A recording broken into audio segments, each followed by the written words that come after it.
Hello guys, मैं योगेश आप सबका स्वागत करता हूं मेरे चैनल हेलो साहित्य में। दोस्तों, हम हमारे एमसीक्यू की सीरीज में एज ऑफ एंग्लो सेक्शन की बात करने वाले हैं। इंग्लिश लिटरेचर के जो history wise particularly age wise हम एमसीक्यू लेकर आ रहे हैं, उसमें आज हम एंग्लो सेक्शन एज के एमसीक्यू के बारे में बात करेंगे जो मोस्ट इम्पोर्टेंट है। तो शुरू करते हैं। First question is that the Anglo Saxon period is said to dated from. तो आपके पास ऑप्शन है 55 BC to 1 AD, B 43 AD to 449, C 452 AD to 1066 AD, D 1066 AD to 1300 1340 AD। तो राइट आंसर है सी 452 टू 1066।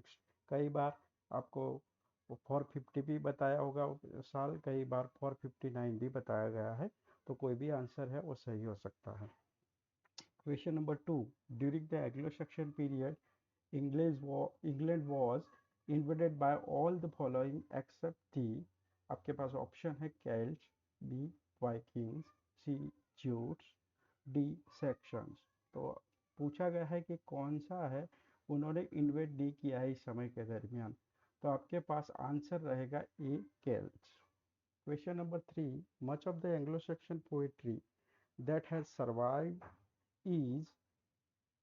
आपके पास option है Latin legends, B Irish history, C Roman with Christian addition, D pagan with Christian addition.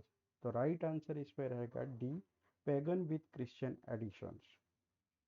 Question number 4, the two most important tradition of Anglo Saxon poetry are. आपके पास option है oral and written, B lyrical and elegy, C narrative and alliterative, D heroic and एलेजियक।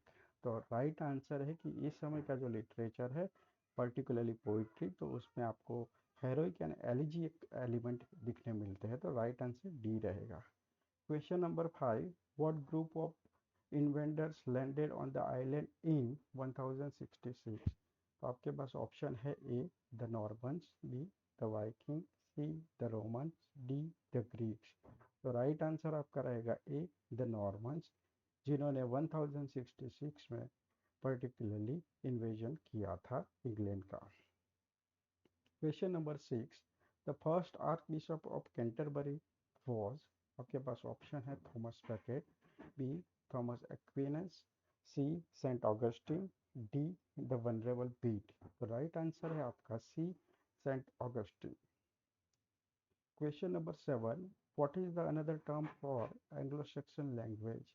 आपके पास option है Middle English, B Modern English, C Frisian English, D Old English. तो right answer है Anglo Saxon को period को old English period भी कहा जाता है। तो राइट आंसर है D. Question number 8, two word poetic meanings in medieval poetry is known as. तो ऑप्शन है आपके पास A kennings, B jennings, C caesura, D alliteration. तो राइट आंसर रहेगा ए कैनिंग्स। क्वेश्चन नंबर 9 है, chiefly who introduce Christianity to Britain. आपके पास option है A Vikings, B Roman, C German, D Anglo Saxon. तो राइट आंसर रहेगा आपका B Romans. Question number 10, Anglo Saxon Saxon literature survive in the form of. Option है आपके पास spoken words, B books, C pictures, D magazine. तो right answer है A spoken words. Question number 11, which is an example of kennings. आपके पास option है A the weather was super hot in the desert, B water flowed from the fountain like syrup, C with gas price sorry, I'm sorry, with gas price dropping, I'm going to buy a gas guzzler, D the drinks in the fridge were ice cold। तो particularly right answer रहेगा C with gas price dropping, I am going to buy a gas guzzler। Question number 12 है, in what century did the Angle Saxon and Jutes migrated to British island.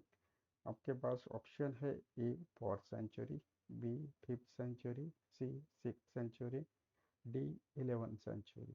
तो right answer रहेगा B 5th century। Question number 13 है true और false. उसमें आपको पूछा गया है कि Beowulf is the oldest non English poem. तो राइट आंसर है ट्रू है कि ये बात सही है। और इसके राइटर कौन है उसे उसकी कोई इंफॉर्मेशन हमारे पास नहीं है। Question number 14, Beowulf was composed by what ancient culture. तो आपके पास ऑप्शन है A Anglo Saxon, B Celtic, C Germanic, D Roman. तो आपका राइट आंसर रहेगा A Anglo Saxon. Question number 15, poetry of the Anglo Saxon period was pass down through the what means. तो आपके पास ऑप्शन है books, B oral tradition, C scrolls, D teachers. तो most of the survive literature है वो oral tradition में पास हुआ था। तो राइट आंसर है बी ओरल ट्रेडिशन। तो ये जो क्वेश्चन है इम्पोर्टेंट क्वेश्चन है एंग्लो सेक्शन एज के। ज़्यादातर यूजीसी नेट के एग्ज़ाम में एंग्लो सेक्शन को अवॉइड किया जाता है। कई हिस्ट्री बुक भी एंग्लो सेक्शन पीरियड को अवॉइड करती है, लेकिन कुछ क्वेश्चंस है जो इसमें से आ सकते हैं। तो ऐसे क्वेश्चंस है वो आ सकते हैं। तो उम्मीद करता हूँ आपको वीडियो पसंद आएगा। वीडियो को लाइक कीजिए, कमेंट कीजिए, वीडियो को शेयर कीजिए, चैनल को सब्सक्राइब ना किया हो तो सब्सक्राइब कीजिए। और thank you for watching this video।